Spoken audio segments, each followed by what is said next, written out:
तो भाइयों देवी गधे पे चढ़ के बैठ जाती है। भाइयों देवी गधे पर बैठकर घूमती है, देवी गधे पर बैठकर भ्रमण करती है, अर्थात देवी की सवारी गधा है। अब आगे ये भी जानेंगे कि आखिर देवी की सवारी गधा क्यों है। बोलो सतगुरुदेव की जय। बंदी छोड़ कबीर साहेब की जय। बंदी छोड़ गरीबदास जी महाराज की जय। स्वामी रामदेवानंद जी महाराज की जय। बंदी छोड़ सतगुरु रामपाल जी महाराज की जय। सभी संतों की जय, सभी भक्तों की जय, धर्मी पुरुषों की जय। सत साहेब। कबीर इस संसार को समझाऊं के बारे, ये पूंछ पकड़ते भेड़ की और उतरा जावे पार। काल का जाल बड़ा विकट है, सबने एक ही कुएं की भांग पी रखी है। एक के बाद दूसरा, दूसरे के बाद तीसरा, तीसरे के बाद चौथा, सब जगह काल का जाल फैला हुआ है। अभी होली गई ही नहीं कि आ गया सिर पर बसोड़ा। ये बसोड़ा क्या है, ये क्यों मनाते हैं, इसका मनाने का क्या कारण है। ये बसोड़ा मनाना भी एक काल का जाल है। तो चलिए वीडियो शुरू करते हैं। पवित्र हिंदू धर्म ग्रंथों के अंतर्गत 18 पुराण आते हैं और 18 पुराणों में एक पुराण है स्कंद पुराण। स्कंद पुराण के अंदर आता है माता शीतला का जिक्र। माता शीतला जिनको अति प्रिय है बसोड़ा, जिनको भोग लगता है बसोड़े का, और माता शीतला बसोड़े के भोग से हो जाती है प्रसन्न। तो भाइयों अब जानेंगे कि ये बसोड़ा आखिर है क्या। तो ये बसोड़ा एक दिन पूर्व बनाया गया भोजन, जो माता शीतला को 9 वेद के रूप में अर्पण किया जाता है, और माता शीतला इसको प्रसाद रूप में ग्रहण करके अति प्रसन्न हो जाती हैं। तो भाइयों अभी आपने जाना कि बसोड़ा क्या है। बसोड़ा जो माता शीतला के भोग में प्रसाद रूप में एक दिन पूर्व बनाया गया भंडारा, जो उनके भक्तों द्वारा, माता शीतला के अनुयायी द्वारा, माता शीतला को मानने वाले द्वारा और माता शीतला से लाभ प्राप्त करने वाले भक्तों द्वारा तैयार किया जाता है। और एक दिन पूर्व बनाया हुआ प्रसाद भंडारा दूसरे दिन जब बासी हो जाता है तो माता शीतला को उनके भक्त, उनके अनुयायी अर्पण करते हैं। उसी को कहा जाता है बसोड़ा, जो एक दिन बासी भोजन होता है। अभी आपने जाना कि क्या है बसोड़ा।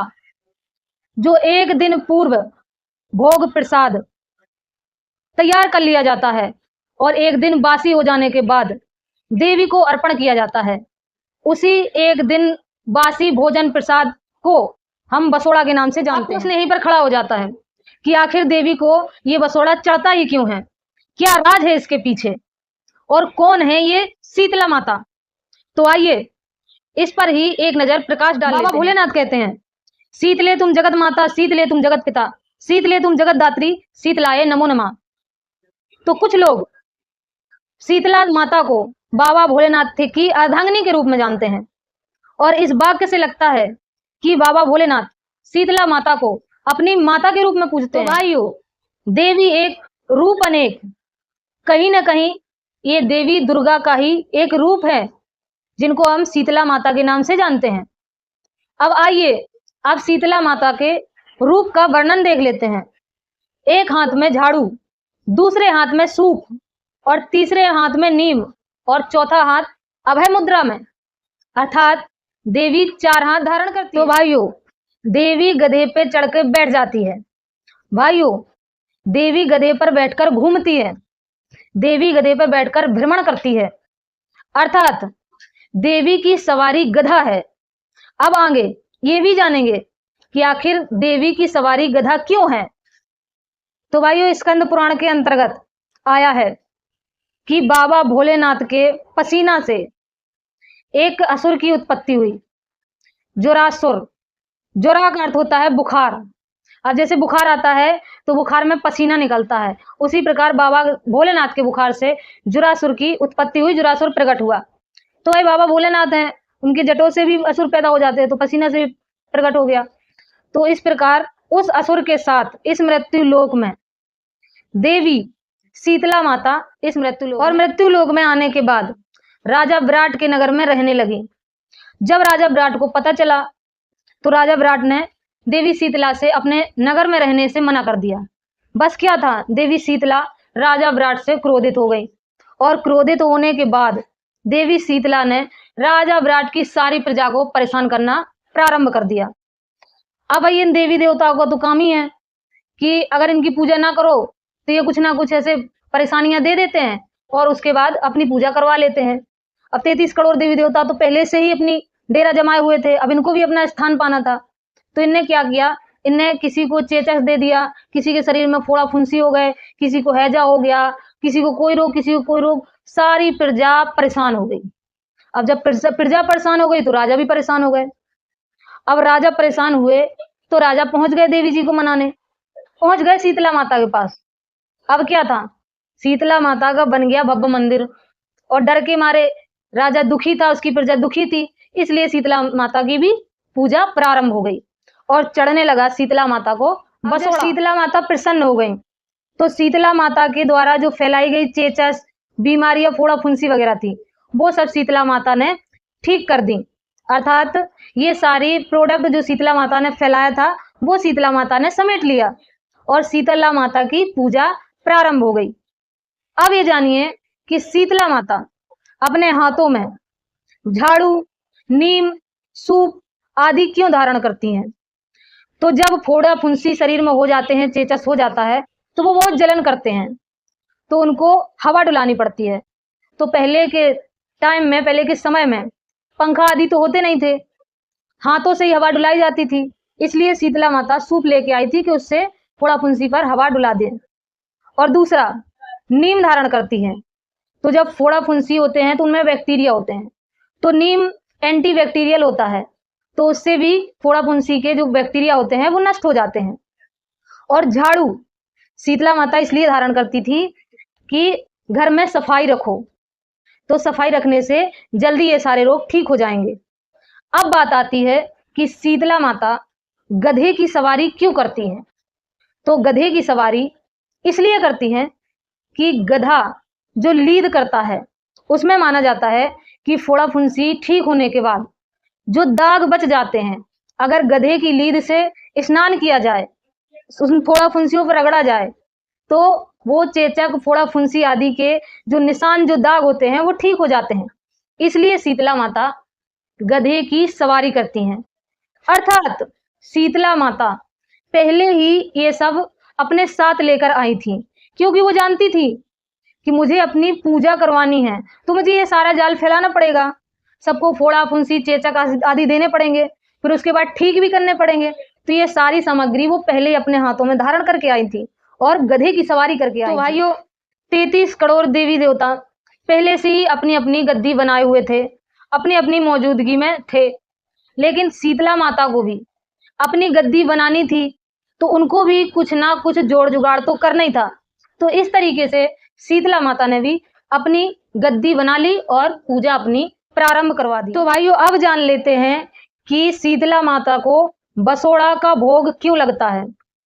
तो भाइयों, चैत अष्टमी का एक दिन होता है, उस दिन शीतला माता ने अपने भक्तों को बताया था कि आज के दिन बासी भोजन का जो प्रसाद था, जो भंडारा था, वो शीतला माता ने ग्रहण किया था कि इसके बाद पूरी गर्मी भर बासी भोजन नहीं खाना है, क्योंकि उसके बाद भी बासी भोजन नुकसान करता है और हैजा आदि बीमारियां उससे उत्पन्न हो सकती हैं। इसलिए शीतला माता ने अष्टमी के दिन बसोड़ा खाने का ये भक्तों को, अपने शिष्यों को, अपने अनुयायियों को ये बताया था। तो उनके अनुयायी इसी दिन, अष्टमी के दिन, एक दिन पूर्व भंडारा बनाते हैं, प्रसाद बनाते हैं और दूसरे दिन देवी जी को अर्पण करते हैं। उसके ग्रीष्म काल तक फिर वो बासी भोजन नहीं खाते। वायु माता शीतला एक देवी शक्ति है और ये जो बीमारियां देती हैं, उन्हीं बीमारियों को, मात्र उन्हीं बीमारियों को ये ठीक कर सकती हैं। उसके अलावा ये कोई भी आपकी समस्या ठीक नहीं कर सकती। ये दैविक शक्ति है और दैविक आपदा के अंतर्गत आती हैं।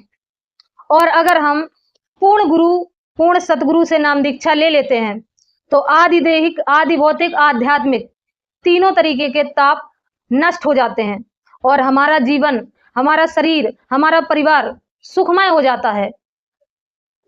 भाइयों, आपने देखा होगा, आपने नोटिस किया होगा कि शीतला माता के मंदिर में बहुत सी औरतें मुंडी हिलाती हैं, बाल खोल के हिलाने लगती हैं, और कोई कहता है कि मैं ये हूं, मैं वो देवी हूं, मैं वो हूं, मैं वो प्रेतनी हूं।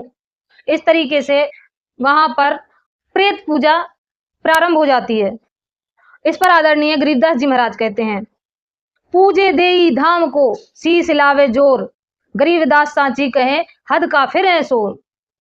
अर्थात जो देवी देवताओं के धाम पर जाकर शीस हिलाते हैं, प्रेत की तरीके नौटंकी करते हैं, वो भगवान का, परमेश्वर का भक्त नहीं, परमेश्वर का शत्रु है। तो भाइयों, अगर आप भी ऐसी किसी परेशानी से ग्रस्त हैं, आपके परिवार में कोई ग्रस्त है, तो पूर्ण संत की शरण में आने के बाद कोई शीश नहीं हिलाता। पूर्ण संत के पास कोई भी भूत प्रेत भटकता तक नहीं, कोई भी मुंडी हिलाकर बेहोश नहीं होता, सब होश में रहते हैं और भूत प्रेत दूर से ही गायब हो जाते हैं। आदरणीय गरीबदास जी महाराज कहते हैं, माई मसानी सेठ शीतला, भैरव भूत हनुमंत, और परमेश्वर इनसे दूर है जो इनको पूजंत। अर्थात जो माई मसानी, सेठ शीतला और भैरव भूत हनुमान इनकी पूजा करते हैं, उनसे परमात्मा दूर रहते हैं। अर्थात वो मनुष्य जन्म में कभी भी परमात्मा प्राप्ति नहीं कर सकता।